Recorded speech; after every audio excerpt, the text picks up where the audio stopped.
people have played great singers on screen and done really good jobs of it when they're just lip syncing to the original recordings, and people have done what you do, which is actually sing for yourself. I mean, for both of you, was it important that Renée do the singing? That was Rupert, because it was important for me to try not to do my singing. but he explained it so beautifully, and retrospectively, I understand what it was he was trying to do, and I see now that it was necessary, and I'm really glad that you put the boot in the backside and said, just do it. But you could explain it.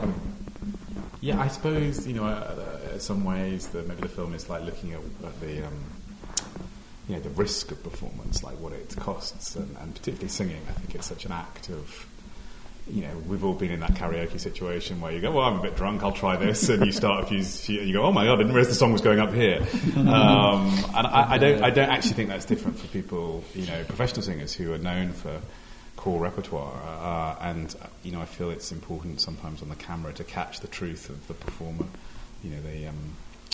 literally the sort of physical exertion of performing. And most of my background had been in stage work, and I suppose I felt I'd witnessed the sweat that pours off the performer when they're just on stage, let alone singing as well.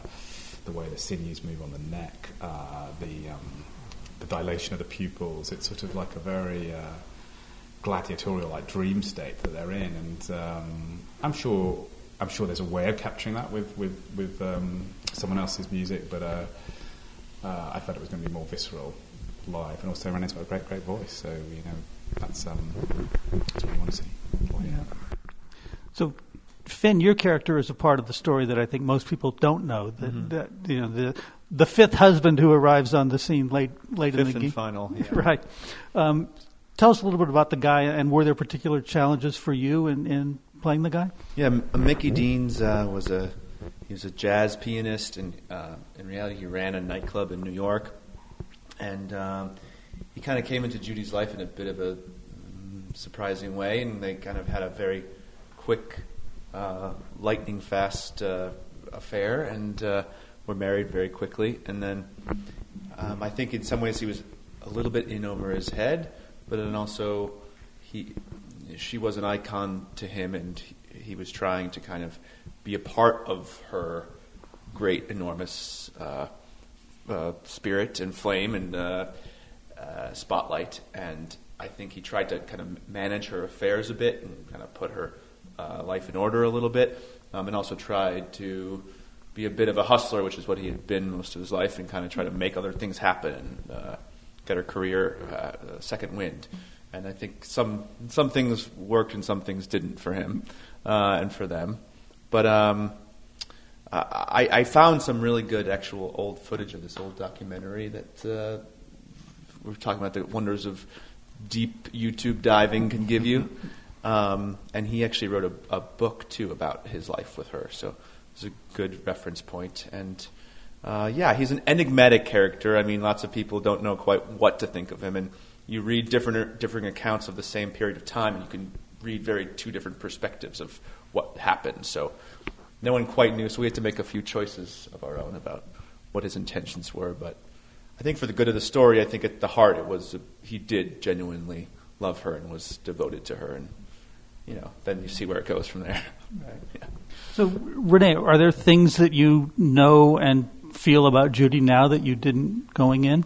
Well, it never occurred to me that a person who had been working for such a long period of time, from 2 years old, at that level, could possibly be facing financial challenges later in life. That surprised me. I was very surprised to learn that, she had said at one point that she didn't want to be involved in the financial dealings around the particular project that she was embarking on because she didn't feel like it was ladylike. And I feel like a lot of her troubles would be, I don't know, it seems like the trajectory of her life would be a little bit different today with the agency that women have with respect to participation and autonomy. Today, just different. I didn't know that. I didn't know that she started singing it too. I didn't know that she was medicated, but in prepubescence. and I didn't fully appreciate what the physical implications of that kind of consumption of amphetamines, etc., were on the body after such a long period of time. And coming to understand those things just illuminated to me how truly extraordinary she was, that she was able to achieve what she did in spite of that. I didn't know that she didn't sleep for 2 days before that most extraordinary among the great vocal performances of all time, Carnegie Hall, was that before that show. I didn't know she didn't sleep for 2 days before that show, out of fear that she would not wake up for the amount of medication that it would take for her to go to sleep. And just thinking about what that would do to a body, the fatigue, the stress hormones, the cortisol, the dehydration, all of those things are devastating for a vocal performer, as I've come to understand it. And look what she did anyway.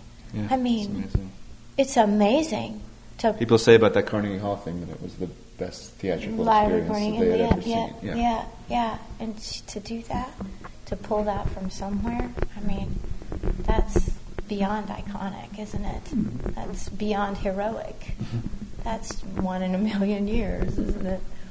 Anyway, a lot of little things like that. We could keep going for 2 months about the things that we didn't know and discovered. Right. But what a glorious treasure hunt to share, you know. Yeah.